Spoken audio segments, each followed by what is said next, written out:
bidashobokera abana b'abantu imbere yawe birashoboka imigambi yawe si nk'iy'abantu imbaraga zawe si nk'izabo ibidashobokera abana b'abantu imbere yawe birashoboka iyo utava hafi murengezi banaramanutse ndi kuzimu wemera kuzakumvanirira kunesha n'ukwawe murengezi imigambi yawe si nk'iy'abantu imbaraga zawe si nk'izabo ibidashobokera abana b'abantu imbere yawe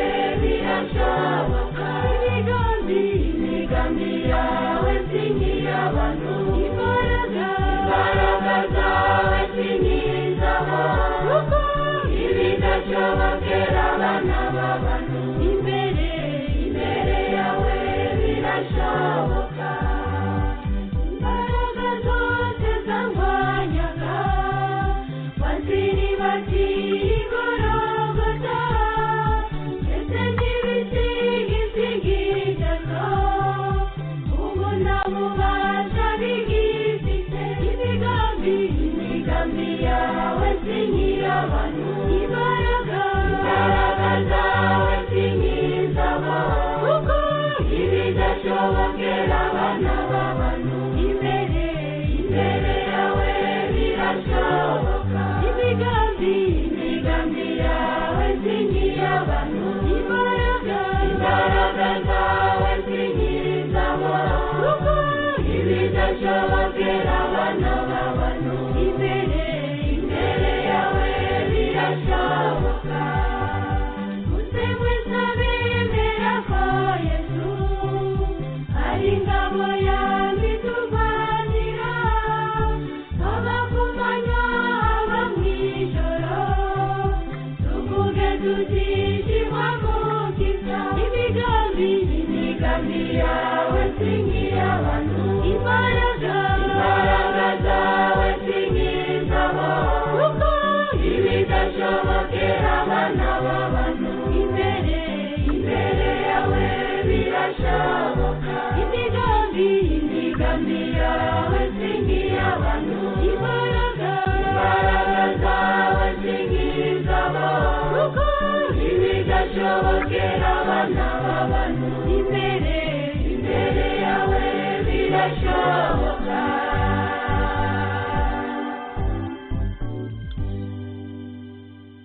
arakoze cyane abaririmbyi beza bati imigambi yawe mana n'ibidashobokera abana b'abantu imbere yawe birashoboka n'ibidashobokera abajuji ngo batabonye ibimenyetso ku ihanurwa ry'indege Habyarimana ariko rya jisho ry'Imana rirareba abicanyi kandi rizabatamaza. radiyo ishaka ijwi rya Rwanda Freedom Movement ivugira Washington DC dufite saa 11 z'amanywa n'iminota 5 isaha z'i Washington DC tukajya saa 5 z'ijoro n'iminota 5 isaha z'i Paris n'ahandi mu Burayi bwo hagati tukagira saa 4 z'ijoro n'iminota 5 isaha z'i London na saa 6 z'ijoro n'iminota 5 isaha z'i Kigali. uno munsi turi kwa mbere tariki ya 24 Ukuboza mwaka wa 2018. Noheli nziza rero ku bakunzi ba radiyo ishakwe, ku barwanashyaka b'ishakwe Rwanda Freedom Movement no ku banyarwanda bose no ku baturanyi bacu. Uno munsi twabategura ikiganiro dukomeze gusingiza ukuri n'ubutwari tunamagana ikinyoma n'ubugwari. Mu by'ukuri turi buganire ku kinyoma abajuji bakubise aho ngaho ngo babuze ibimenyetso ngo ku ihanurwa ry'indege ya Habyarimana. Turabirebera mu kanya. Mukaba muri kumwe nanjye Joseph Ngarambe wateguye kino kiganiro, mukaba kandi muri kumwe na Jonathan Musonera dusanzwe tugifatanya. Jonathan Musonera mikoro irafunguye, nagira ngo usuza abe watwumva noneho dutangire ikiganiro. Urakoze muvandimwe Joseph, reka mbanze ngusuhuza. Joseph, uracyahumeka Jonathan? ndashima imana cyane. Nagira ngo rero nawe ntangire nkwifuriza noheli nziza kandi nkwifurize n'umwaka mushya tugiye kwinjiramo, kandi wowe n'umuryango wawe imana izabarinde no mu mwaka ugiye kuza.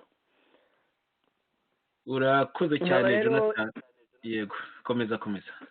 kugira ngo nsuhuze abakunzi bacu ndetse n'abadukurikira bose, nabo mbifuriza noheli nziza n'umwaka mushya wa 2019 tugiye kwinjiramo, mbasabira n'imigisha yo gusoza uyu nguyu mu mahoro, kandi mbasaba ngo bakomeze kwihangana kuko inzira z'Imana n'imigambi y'Imana ni byiza ku bana bayo. Muri iki kiganiro rero nkabangira ngo twifatanye kandi turusheho gusesengura dushingiye ku kuri, kuko ariko kuzakiza igihugu cyacu, kugakiza n'abanyagihugu bacyo. Nkaba rero mbifurije kugira amahoro n'imigisha y'Imana muri iki kiganiro. Murakoze. Urakoze cyane Jonathan. Ubushize ubwo duherukanye hashize ibyumweru 2 hari ku itariki ya 10 z'ukwa 12 2018, aho twakoranye ikiganiro twise Affaire Rwigara igice cya kabiri. Muri icyo gice cya kabiri harimo ibice bibiri. Igice cya mbere kikaba cyari kigizwe n'amakuru y'ingenzi yo mu cyumweru cyari cyarangiye ndetse no muri icyo ngicyo cyari kitangiye. Twibanze icyo gihe ku nkuru zinyuranye, harimo ukuntu Afurika y'Epfo yihanije leta ya FPDM Kagame, harimo nuko nyuma yo gukorwa n'isoni kubera nyine affaire ya Rwigara, FPDM Kagame yongeye gukora ikinabucengezi mu karere ka Gisenyi, akarere kari karayogojwe kera nanone niyo FPDM, ariko bakifatanyije na Kayumba kuko dore ko ari wari ushinzwe ibyo bikorwa nyine byo gukina ikinabucengezi, barangiza bakarimbura abaturage. Ibyo twarabibonye tubiganiraho.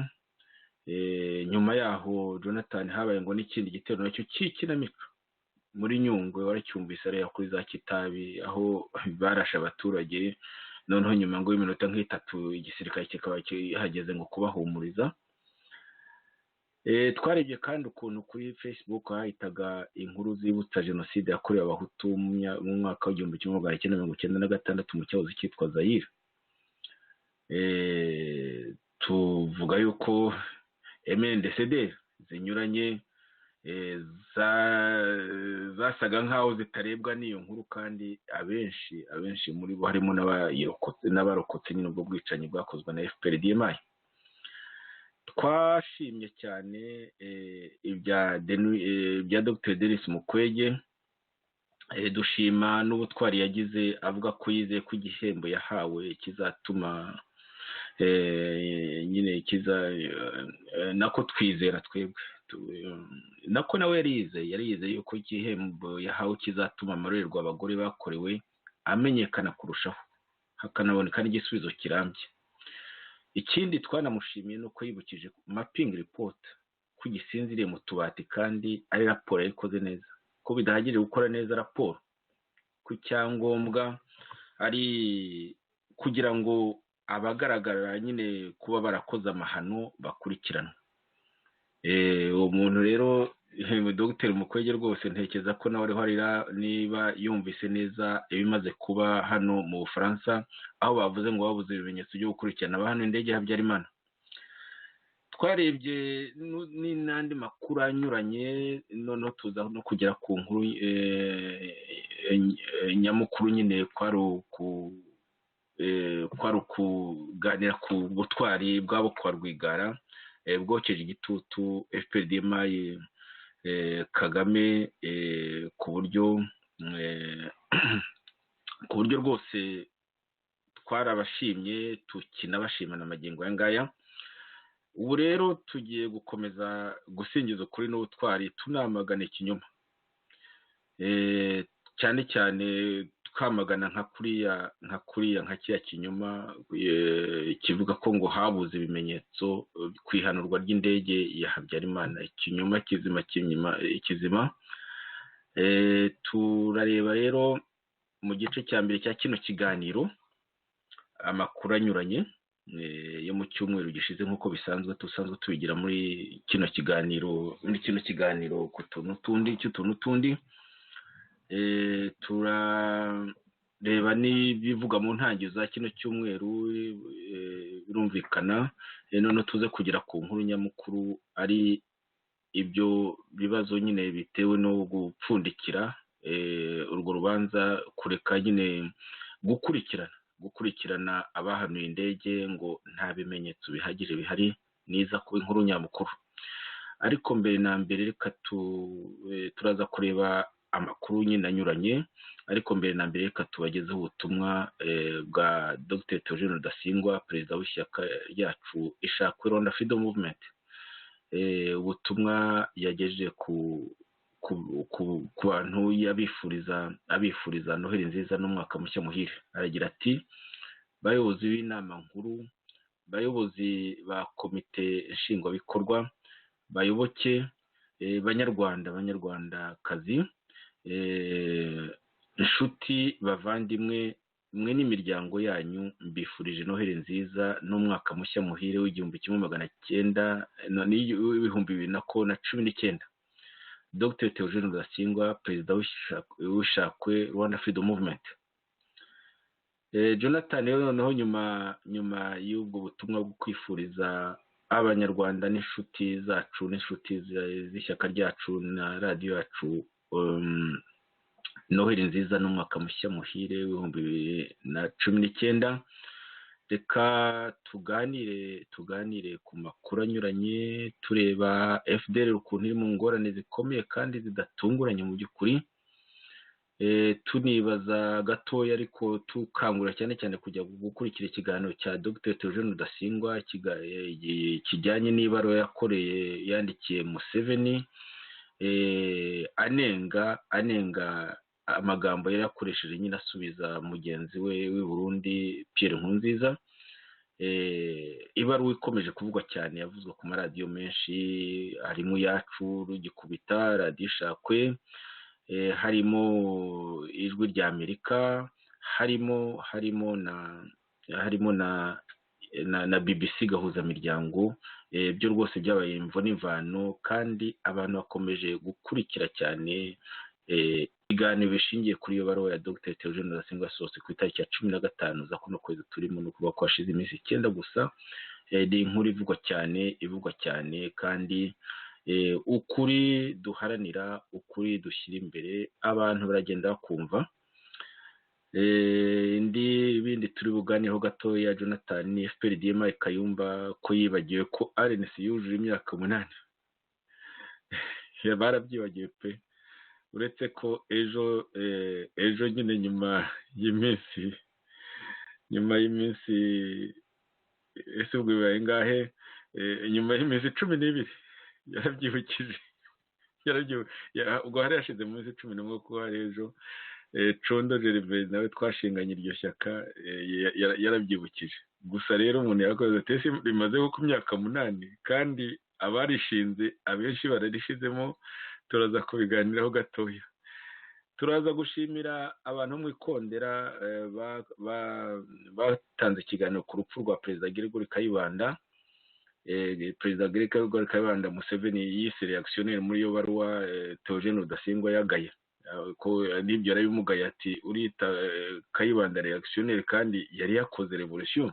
Kabone nubwo revolution nyuma wenda itacunzwe neza ngo ugere kuri bose ariko revolution ari revolution, ntabwo ukoze revolution ari wowe bari reactionnaire, ahubwo badashaka ko revolution bari reactionnaire ari wowe babanganye n'impinduka. Ibyo nabyo wenda turabiganiraho gatoya. Hari ikintu nacyo cyasohotse Kigali ku gihe, ngo ifoto y'umunsi aho berekanaga Major Ntuyahaga n'umuryango we ngo banezerewe Imutobo. Ikinamico nyine rya ikinyoma nyine ni ikintu twanga cyane. FPRDM irabeshye gakabya, FPRDM Kagame, uretse ko na FPRDM Kayumba ari uko. Noneho ubwo ngubwo uyu munsi ikiganiro turakigira kigufi rwose, ni igihe cya Noheli, ntabwo dufite umwanya uhagije, ndetse yewe n'abandi benshi bahugiye mu minsi mikuru. ariko ntibiri tuze kuganira kuri ino nkuru nyamukuru, inkuru mbi mu by'ukuri, inkuru y'incamugongo ku bakunda ukuri, nk'uko rero tumaze kubisoma kuri tweet ya Dr Richard Sezibera, minisitiri ushinzwe ububanyi n'amahanga wa leta ya FPRDMI ya FPRDMI Kagame, ngo abajuji ba Jean-Marc Herbo na Nathalie Pou ngo bapfundikiye burundu dosiye y'ihanurwa ry'indege ya Perezida Habyarimana. Abaregwaga iryo hanurwa nta n'umwe ugomba gushyikirizwa urukiko ngo kuko nta bimenyetso bihagije. Leta ya FPRDMI Kagame ngo yakiriye neza icyo cyemezo, nk'uko twabisomye nyine muri iyo tweet ya Dr Sezibera Richard. Gusa rero Jonathan nkwibariza, FPRDMI Kayumba yo yababajwe n'uwo mwanzuro uteye agahinda. Ese abo muri MNDCD bafatanyije bo barabibona gute? Tutegereze cyangwa se tuze kubanza kubiganira. Reka rero duhere ku nkuru ya mbere, FDL mu ngorane zikomeye kandi zidatunguranye. Ku ihanurwa ry'indege ho iyo nkuru imaze no kwandikwa nyine n'uwitwa Mediba w'umukaraza, nawe w'umukaraza cyane wa Kigali, mu kinyamakuru Jeune Afrique nacyo gikorera Kigali nyine cy'abacanshuro. Iyo nkuru bamaze kwiyemeza mu by'ukuri, banezerewe bitambi neza, ariko imigambi y'Imana n'imigambi rwose, Imana ikunda ukuri kuzajya hagaragara. Icyananiye abo bajiji rwose, imbaraga zo gushaka ukuri zacu dufasha Imana zizakigeraho. Jonathan rero, FDL mu ngorane zikomeye, nayo ni abantu bakunze kugendera ku kinyoma cyane, ndetse muri ibi twavuze bya Dr Mukwege nawe hari ahantu nabonye muri abo bagore asana harimo ababa ngo bafashwe n'izo nterahamwe niko banabita. Bityo rero abantu bakomeza gukora amahano, bakomeza kugendera ku kinyoma. Ubu muri MNDCD mu by'ukuri kabone n'ubwo bashyira abandi babi muri FPRDMI Kagame, ariko ibyo byose bigomba guhagarara, ikinyoma kigomba guhagarara, n'ubugome. Ntabwo igihugu kigomba kuba mu buri gihe kiri mu ntoki, kiri mu minwe y'abagome, y'abarozi, y'abantu mu by'ukuri bagombye kuba bafunze mu mwanya wo kugira ngo bitwe abayobozi. Izo nkuru za FDL niko bimeze muri kino gihe. Ngira ngo wumvise Jonathan yuko wari umuvugizi wabo wita Bazeye Laforge Fils Bazeye, ubundi ngo yitwa Nkaka Inyasi, ndetse n'ushinzwe iperereza bita Abega. Izina rye hari ahantu ndifite naribonye, ninongera kuribona ndaza kurivuga, yitwa Theophile ko bamwita, ariko afite andi mazina ye bwite. Hari ahantu nayabonye, buretse ninyabona ndaza kuyavuga. Jonathan rero wabuvuga kuri FDL, ijambo ni ryawe. Urakoze muvandimwe Joseph, reka ngushimire nanone aka kanya keza twongeye kubasha kugeza ku bakunzi bacu ikiganiro kuri iyi ngingo mu by'ukuri ijyanye n'ingorane aba barwanyi ba FDL barimo. Ni ibimaze igihe, ntabwo ari ingorane z'uyu munsi gusa, ni uko muri ibi bihe bwo abari baratanze intwaro bakajya mu nkambi za Kisangani hariya n'ahandi aho bari batangiye kubaterura babajyana i Kigali, harimo n'abasirikare bakuru b'abajenerali. Bikaba ari iyo ari inkuru nanone itoroshye kuri uyu mutwe wa FDL, kandi n'ubundi ntabwo ari ubwa mbere. Muzi ko n'abariya benshi bagiye babatwara muri biriya bihe bya mbere babajyana i Kigali. Ibi bikaba bituruka kuki? Bikaba izi ngorane mu by'ukuri zihari ari izagiye zituruka mu kuba ubwabo batazi icyo barwanira, kuba badafite umurongo nyakuri uhamye wo kuvugisha ukuri, no kugaragaza mu by'ukuri icyo barwanira. Ntabwo ari n'izo ngorane gusa, mwibuke ko bacitsemo ikindi gice mu myaka ishize, aho batandukanye n'igice kimwe ari cyo ubu ngubu ngira ngo gifatanije na Rusesabagina na ba Sankara. Icyo gice nacyo kikaba ari igice cyahoranye na FDLR. Ibyo byose rero bikaba mu by'ukuri ari amasomo akomeye yagiye abazanira ingorane, kutayiga neza ngo barebe bati ubundi mbere y'uko ujya gutangira ibintu by'igisirikare n'uko ubanza kwibaza ngo ni iki cyadutsinze. Bagombye rero kuba barabashije kwibaza icyatumye batsindwa intambara, kuko bahoze bamwe ari abasirikare bari mu gisirikare cya XFR. Noneho bamara kubona icyabatsinze bakareba n'aho igihugu bagisize, noneho bakabona gutekereza kuvuga ngo reka twishyire hamwe turwanye noneho icyadutsinze, turwanye n'abagiteye. Ahubwo ugasanga mu by'ukuri imibereho yabo iravuga ngo ibyo byose ngo byazanywe na FPR. Ugasanga na jenoside yakorewe abatutsi baravuga ko FPR yariyo yayiteye, kandi mu by'ukuri kuba FPR bo barabashije gukora jenoside byarafashije FPR ahubwo kurangiza urugamba cyangwa se kwihutisha urugamba bari bariho, rugatuma bafata igihugu vuba.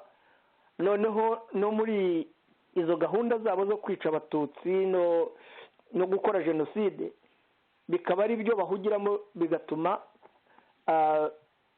batabasha kureberera igihugu nk'uko bari babishinzwe. Izi ngorane rero tuvuga ubu ngubu ntabwo ari ingorane z'ubu gusa, ni ingorane mu by'ukuri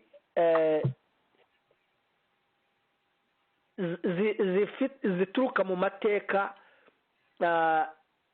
yo mu butegetsi bwa Perezida Habyarimana. Ni ingorane zishingiye ku moko, zishingiye ku karere, zishingiye ku kigananduga. Ibyo bibazo byose mu by'ukuri byagiye bibabera umusaraba wo kutabasha gutsinda ako kaga kabarimo ngo babashe kureba neza icyatuma biyegeranya bagashingira ku kuri, noneho bakarwanya kariya gatsiko k'abandi bagizi ba nabi bo muri FPR-DMI Kagame,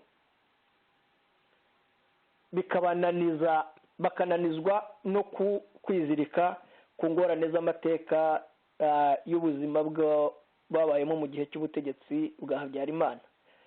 Ubu rero izindi ngorane zihari ni uko nk'uko wabitangiye ubivuga, igitero giherutse kuba mu Gisenyi mu by'ukuri nabo bagize batyo barakiyitirira, hatarashira icyumweru baba bafashe bamwe mu bayobozi babo, harimo Raforuje Bazeyi wariwe muvugizi wabo n'umwe mu bashinzwe iperereza nk'uko twabyumvise, bakaba bafunze ubu ngubu. Ntawe uzi neza niba batazabatwara n'i Kigali. Ibyo rero bigaragaza iki? Icya mbere cyo nubwo waba koko utanabeshya ari nawe wakoze n'icyo gitero, uretse ko jyewe ntanahamya ko mu by'ukuri urebye igitero cyabaye Kagame n'ingabo ze bari muri bya bindi by'imishyikirano i Gabiro.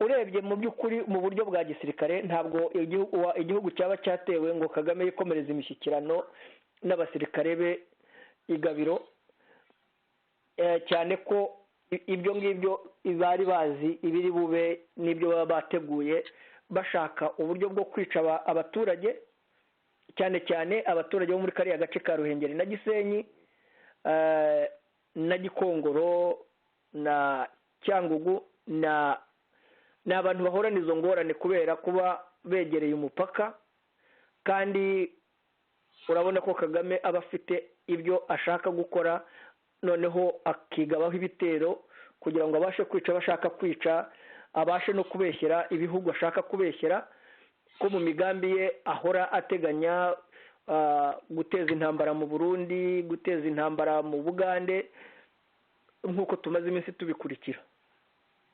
Aha rero ni ingorane nanone ku baturage ba Gisenyi na Ruhengeri, iyo noneho na FDLR yimaze kwemeza ngo niyo yagabye ibitero, kandi cyane ko bazi neza ko abenshi muri abo barwanyi baturuka muri ibyo bice. Icyo baba bakoze ni iki? Ni uguteza ibibazo abaturage ba Ruhengeri na Gisenyi. FPRDMA idasanzwe yoroheye na gato, noneho ikabica ku bwinshi, ishingiye kuri icyo kinyoma cya FDLR, ikaba ari nabo igerekaho iyo mirambo y'abo bantu. Aha rero ni ingorane zitari kuri FDLR gusa, ni n'ingorane z'abaturage bo muri utwo turere aho FDLR bivuga ngo niho yagabye ibitero. Muri make urebye ibibazo bihari ubu, hatwawe igice kinini nanone cy'izo ngabo, ubu bamwe niba batarapfa abandi bari za Mutobo, ariko ikigaragara ni iki? Ikigaragara ni uko FDLR kugeza uyu munsi wa none itaricara ubwayo ngo yibaze ngo ese ko tumaze imyaka 20 n'ingahe muri ano mashyamba, ese twageze kuki? Ese twakoze iki? None se niba ntacyo twakoze muri iyi myaka 24, ubu twakora iki? Icyatunanije ni iki? Noneho bakabona kwicara uko baba basigaye bangana uko ariko kose, bagatekereza noneho kwibaza bati dukora iki, dufata uwuhe murongo kugira ngo koko rwanira abanyarwanda, tubashe kubohora n'igihugu, dufatanye nande, dukorane nande, tugende kuwuhe murongo. Aha rero nicyo cyonyine gishobora kuzabatabara, gusubiza ubwenge ku gihe, bagatekereza mu by'ukuri izi ngorane zose baciyemo muri iyi myaka 24, bakavuga ngo bakareba abasigaye bati turebe umurongo noneho duhagararaho ushobora kuvugisha ukuri no kugaragaza abagize uruhare muri ubu bwicanyi, bikorohera no kugaragaza mu by'ukuri abari ku isonga ry'ubwicanyi bwakorewe abatutsi muri jenoside n'ubwakorewe abahutu bwakozwe n'ingabo na bamwe mu ngabo za FPRDMA. Joseph, wenda nagarukiraho nawe ukanyunganira. Urakoze cyane rwose, nta n'icyo ndi bukunganiraho, urabivuze byose, gusa ahubwo reka nkwibariza akabazo. Uvuze abafite ingorane n'amateka, umuntu nawe yakwita bashigajwe inyuma n'amateka, barimo muri MNDCDR, aribo ba FDLR n'abandi n'izindi, ariko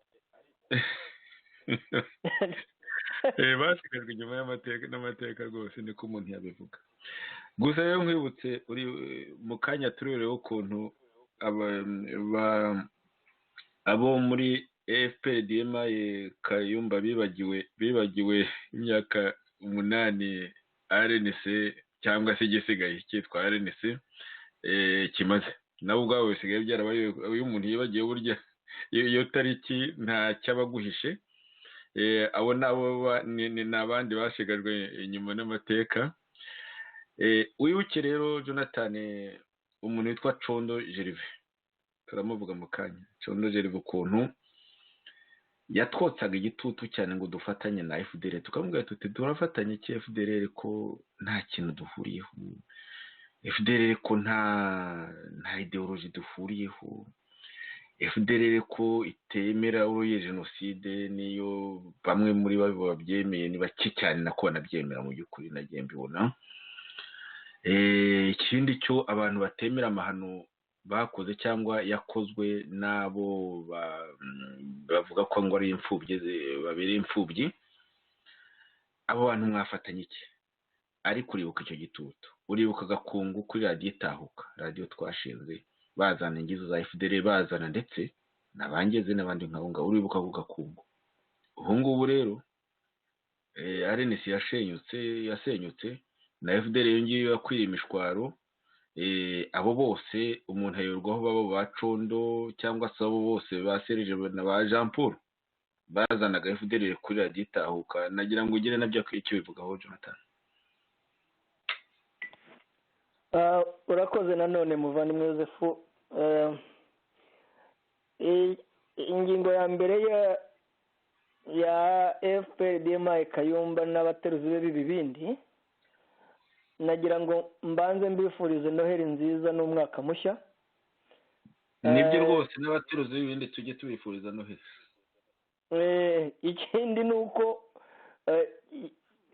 kigaragara mu by'ukuri ko noneho ahubwo bamaze kwemera ko na RNC itakibaho, yasenyutse koko, aho bibagirwa na aniveriseri yayo y'imyaka 8 bakagombye kuba barayikozeho n'ikiganiro.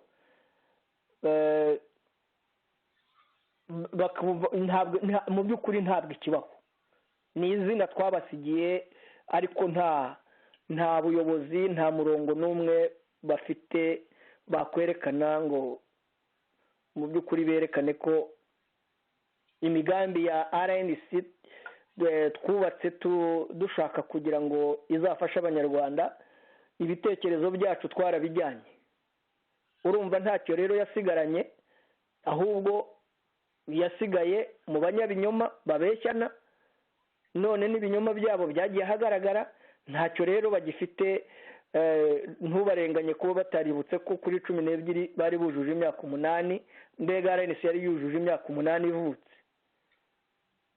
RNC iheruka kubaho tukiri hamwe, tukirwana no gushyira ukuri hanze, turwana n'aba bateruzi b'ibindi na DMI ya Kayumba.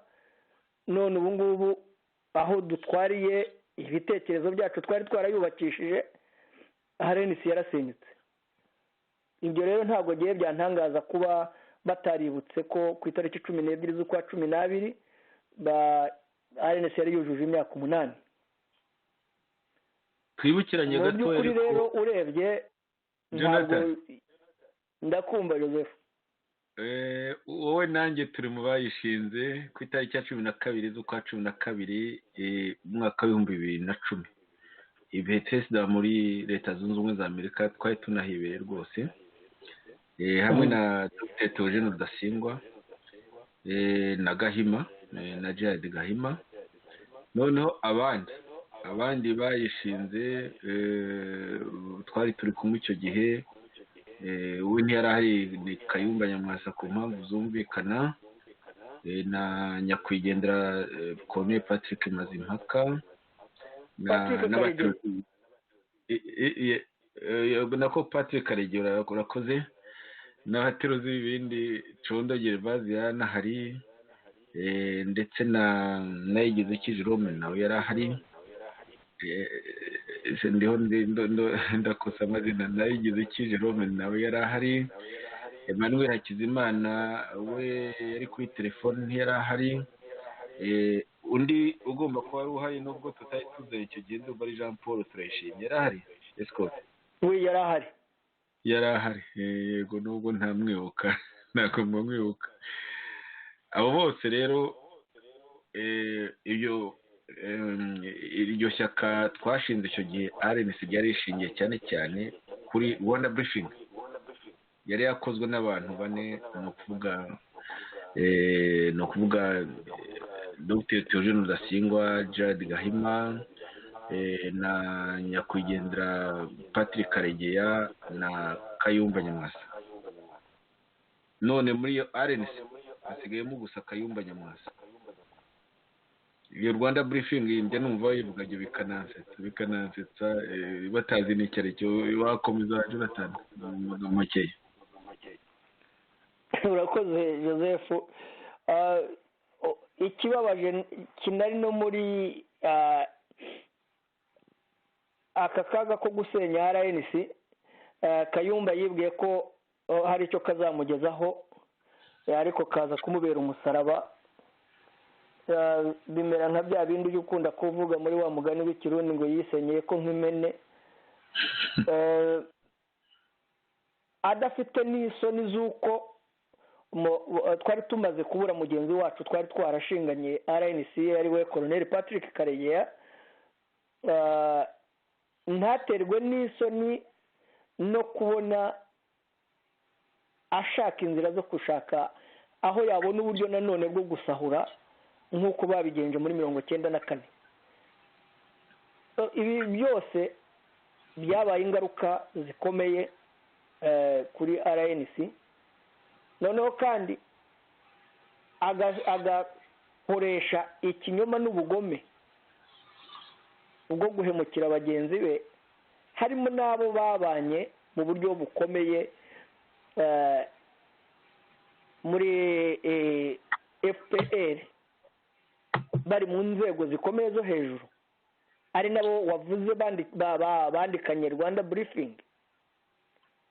nk'uko wari uvuze, twahereye ku gitekerezo cya Rwanda Briefing tujya gushinga RNC, turayifashisha mu bayanditse uko ari bane. Dutandukana, uwasigayemo nyine uwasigaye ni Kayumba, abandi bose bavuyemo kubera ko yari amaze kuyobya ibitekerezo akoresheje ikinyoma ngo cyuko ashaka ngo kurwana urugamba ngo agakuraho Kagame, ngo bakimika ngo RNC, akabeshya nabo bateruzi b'ibibindi nyine bafitanye gahunda ngo yuko bazamukoresha n'abazabakoresha byerekera muri FDR, ibintu bicurikanze. Turabyamagana kugeza aho nyine aberetse ngo ko twebwe tudashaka ngo urwo rugamba, ngo tutanashaka gufatanya na FDR, ni nabyo yagendaga turega muri bo. Turabyamagana nyine, turabyanga, noneho ibitekerezo byacu turabijyana, basigarana ubusa kuko basigaranye ikinyoma. None ikinyoma cyarabagaraguye, ubu ngubu bari aho ngaho, ntawe uvuga, ntawe ugira, baracecetse, ntawe wamenya aho ubuyobozi bwabo buba. Ibibazo byose biriho bigaragaza abanyarwanda gati baricecekeye, ari ibingibi by'ihanurwa ry'indege baricecekeye. Kubera iki? Kubera ko bahetse uwayihanuye. Noneho tukibaza tutese, noneho bahagaze kuki mu by'ukuri ko n'ubuyobozi bwazimye? Noneho aho wari ubajije ngo bibagiwe no kwizihiza imyaka 8 ya RNC ivutse, nibwo nakubwiraga ko RNC iheruka kubaho tukiyirimo, tukiyubaka, tukiyikorera, tugishyize hamwe, dushyira ukuri hanze, kukaza kubabera umusaraba. Cyane ko Kayumba yibwiraga ko azayihishamwo ibyaha bye, afatanije n'abandi banyabyaha bari muri ayo mashyaka amwe n'amwe, bibwira ko ngo bazafatanya na FDR ngo bakarwana, ngo bagafata igihugu. Ariko noneho ukibaza utese ni iki gihuje aba bantu? Ni uwuhe murongo mu by'ukuri bagenderaho ushobora kubafasha kurwana urwo rugamba? Kuko ntabwo ushobora kurwana urugamba mu rwango, ntushobora gutsinda ikinyoma ugitsindishije ikinyoma. Ikinyoma gitsindwa n'ukuri. Aha rero nibyo koko mu by'ukuri bamaze kumanika amaboko, ari nabwo wabonye mu byo twagiye dusobanura mu bihe bishize, aho bari batangiye. Kayumba yasabye ko Kagame wo South Africa yamufasha kuvugana na Kagame, aho bateruzi b'ibindi basimbukaga bakavuga ngo nibo bamutumye, we yigaramiye nta n'icyo avuga. Ibi byose ni ibikwereka ko ikinyoma burya utashobora kukimaraho igihe ubeshya, cyane cyane noneho ubeshya abantu b'indushyi bari mu buhunzi barwana n'iriya leta y'abicanyi bo mu rwego rwo hejuru. Noneho nawe ukumva ko uzakoresha ikinyoma ngo ugende ubasimbure, wica abasigaye utabashije kurangiza. Wakomeza Joseph. ndagushimiye cyane Jonathan, ndagushimiye rwose. Nshimiye ko wanifurije noheli nziza n'umwaka mushya muhire abo bateruzi b'ibindi bose, ndetse na MRN ndetse na FPRDMA Kayumba, abasigajwe inyuma n'amateka, abashigajwe inyuma n'amateka bose rwose tubifurize noheli nziza n'umwaka mushya muhire, kugira ngo ubwenge bwabo buzagaruke ku gihe, tuzabibafashamo dukomeza no kubasabira ku Mana.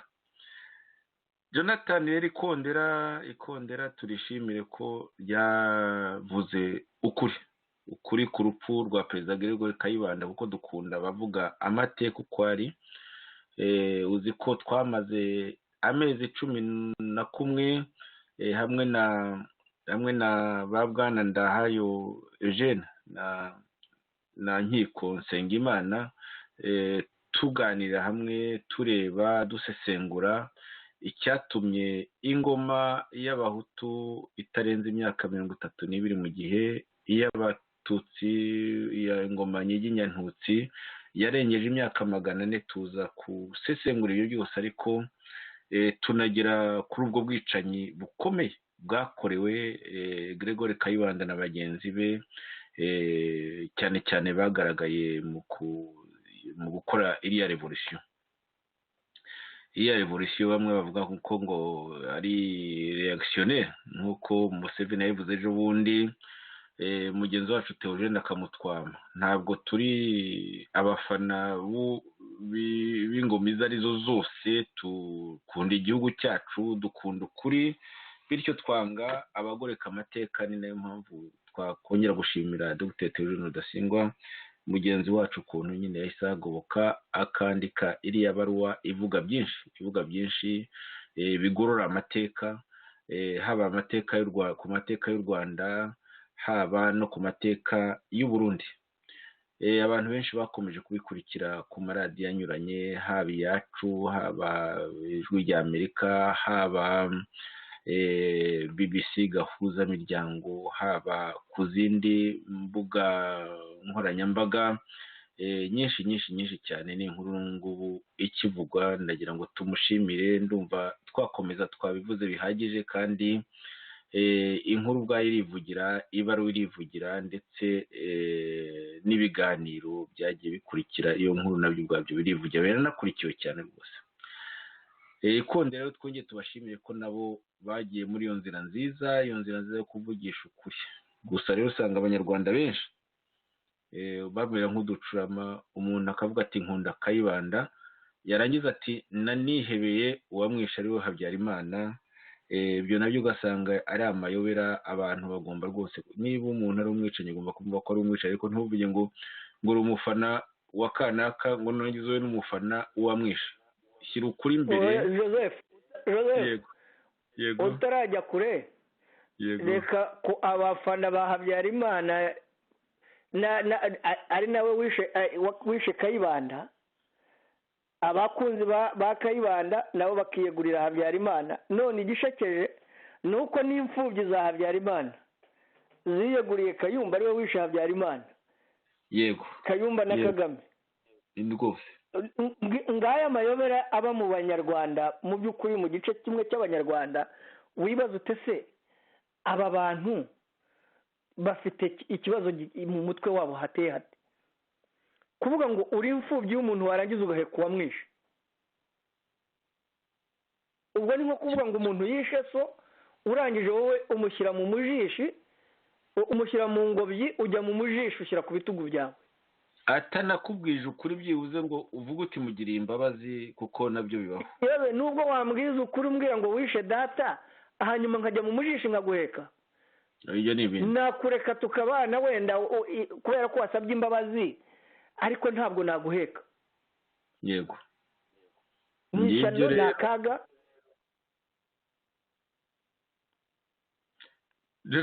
wakomeza amasaha aragiye. Ifoto y'umunsi wayibonye ya Ntuyahaga Imutobo, Majoro Ntuyahaga? Reka ari nayibonye n'ikinamico, reka mbisome gatoya.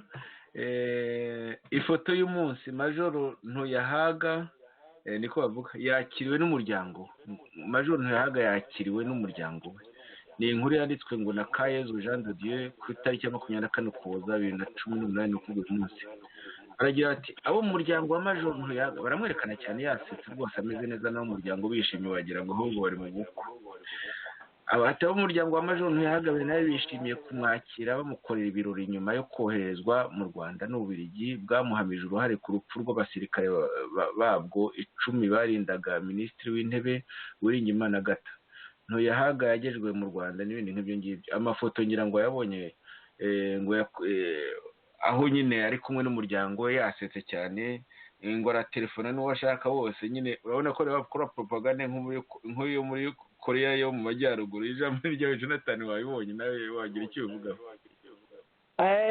Joseph ibi ngibi inama yari akomeye cyane mu rwego rwo kubeshya amahanga yego ngo bazajya baha n'abandi ni ikinamico ryo kugira ngo abazungu bajye bavuga bati dore nta n'ikibazo n'abo twohereje murebe uko bafashwe n'abandi babaterure babatware nibyo rwose ariko mu by'ukuri bakirengagiza ko abatari nakoze ibyaha bari hariya bicwa urubozo buri munsi yego aba rero ni bakoze rwose igikwiye kugaragara cyane ibi ngibi bikwiye kwigisha abanyarwanda nabibwira ko bashobora kwicara bakihisha bagaceceka ko wenda Kigali itazabamenya cyangwa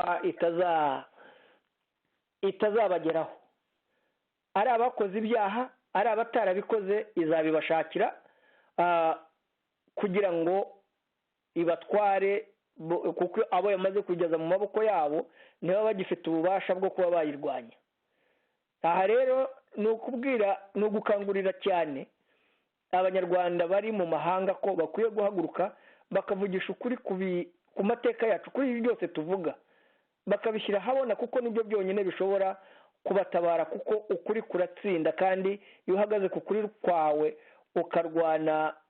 ukarwanisha ukuri kwawe byanze bikunze Kigali nayo iragutinya ariko iyo watangiye kwihisha iragushakisha ikagushakira ibyaha ni byiza rero ko ibi byose baba berekana n'ikinamico baba bakina kugira ngo babeshye amahanga babeshye ndetse n'abandi banyarwanda b'impunzi abo bakunze gutwara ngo ni muri ngwino urebe ngo babereke bati dore ntimureba ko n'uyu nguyu twajyanye kandi yarafungiwe n'ibyaha bya jenoside no kwica ababiligi n'uwahoze ari minisitiri w'intebe Uwiringiyimana Agatha ko yageze n'i Kigali bakamuha imodokari bakaba bamujyanye n'imutobo kumuha amasomo yo kugira ngo akomeze ubuzima bushya nk'uwari umusirikare ibi byose nicyo nabivugaho ni ibyo kwijijisha no kugira ngo babashe kubona inzira yo gutwara abandi. urakoze cyane Jonathan noneho mu kurangiza kino kiganiro tuvuge ku nkuru nyamukuru tuzanagaruka mu by'ukuri kuko ni ishyano nubwo tutatunguwe kuko byari bimaze iminsi bica amarenga nk'uko tumaze rero kubisoma kuri tweet ya Dr Richard Sezibera minisitiri ushinzwe ububanyi n'amahanga wa leta ya FPR-DMI Kagame ngo abajuje Jean-Marc Herbo na Nathalie Pou bo mu Bufaransa ngo bapfundikiye burundu dosiye y'ihanurwa ry'indege ya Perezida Habyarimana abaregwaga iryo hanurwa nta n'umwe ugomba gushyikirizwa urukiko ngo kuko nta bimenyetso bihagije. Leta ya FPR-DMI Kagame ngo yakiriye neza icyo cyemezo niko nyine tubisoma kuri iyo tweet ya Dr Richard Sezibera minisitiri w'ububanyi n'amahanga. Gusa rero byo birumvikana ku bicanyi yo muri FPR-DMI Kagame. Ni gute rero FPR-DMI Kayumba igomba kubifata Jonathan cya kinyoma dukunze kwamagana ku banyarwanda we ejo nabo bazavuga ko ngo bababaye wijambo ryawe Jonathan. Urakoze muvandimwe Joseph ibi ni inkuru ibabaje ni akaga gakomeye cyane cyane cyane ku gihugu nk'ubufaransa, igihugu mu by'ukuri gikomeye ku isi ariko kikaba kimaze gutakaza imbaraga no gukomera kwacyo kubera ikinyoma no kudahagarara mu by'ukuri kuri demokarasi nk'uko ibi bihugu by'i Burayi byabashije kugera kuri demokarasi nk'ibi bihugu bindi. Ubufaransa rero bumaze gutakaza imbaraga zikomeye cyane mu kubeshya no kuba butarigeze bugira icyo bumarira ibihugu bwakoroneje, ari naho ubona havuyemo izi ngorane zikomeye cyane zo kubeshya ko indege ya Habyarimana iperereza ryakozwe ngo babuze ibimenyetso bifatika ku birego biregwa u Rwanda. Noneho ukibaza iyi myaka yose ishize urwo rubanza bararubitse, ubu bakaba ari bwo barweguye aho bamaze no guha u Rwanda umwanya wo gutegeka wo muri iyi ntuza y'ibihugu bivuga igifaransa.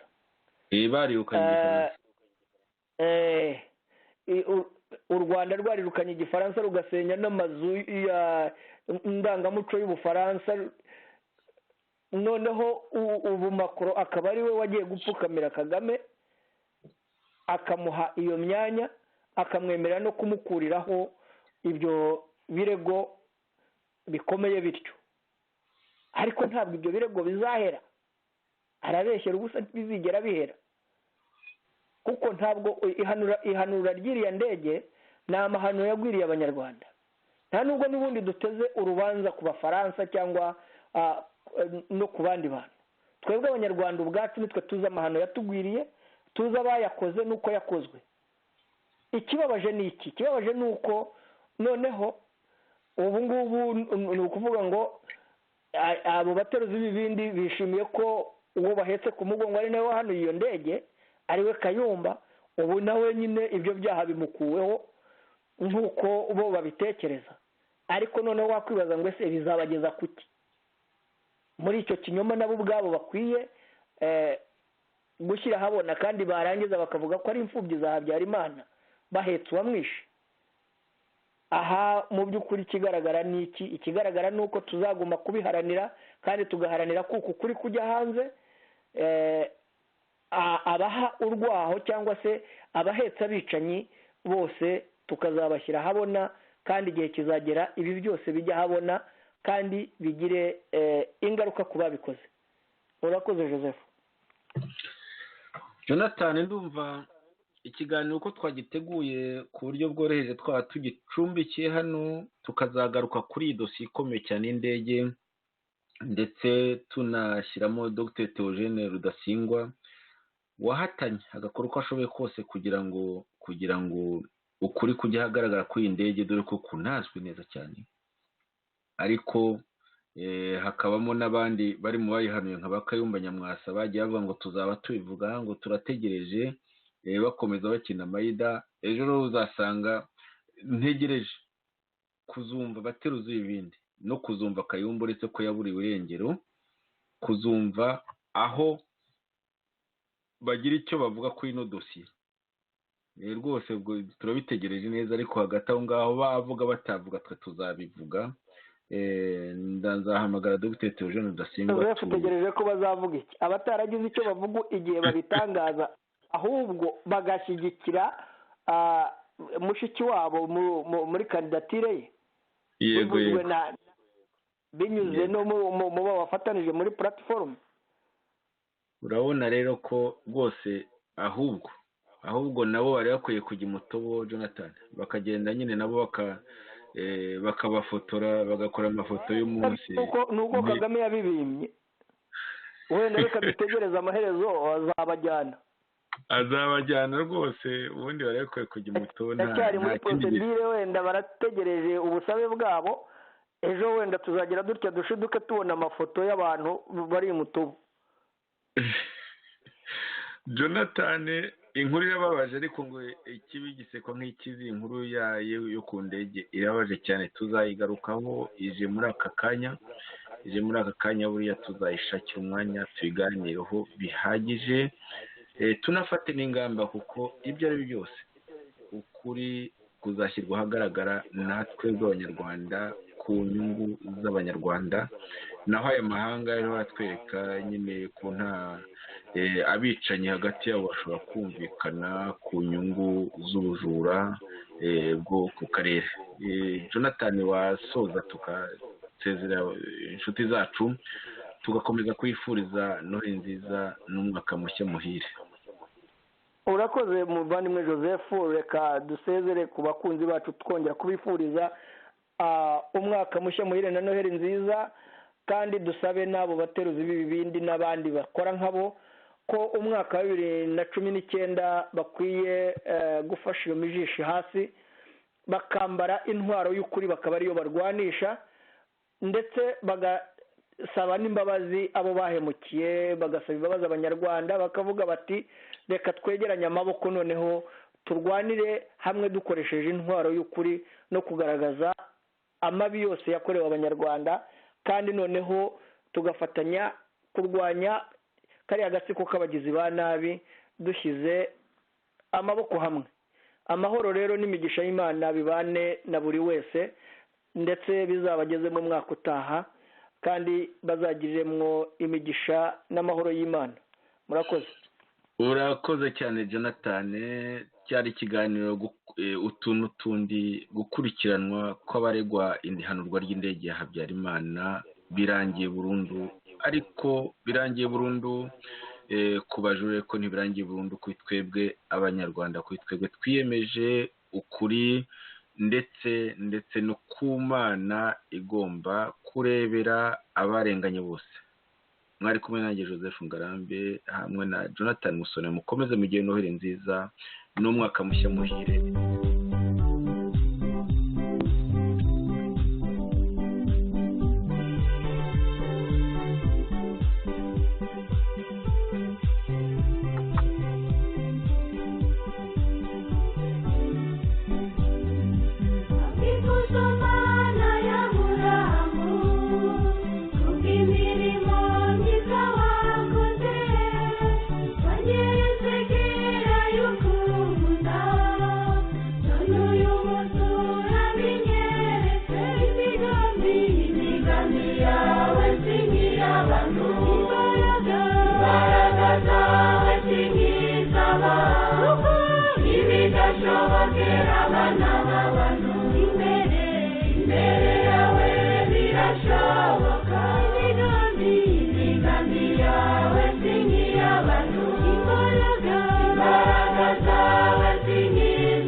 Imigambi yawe singira abantu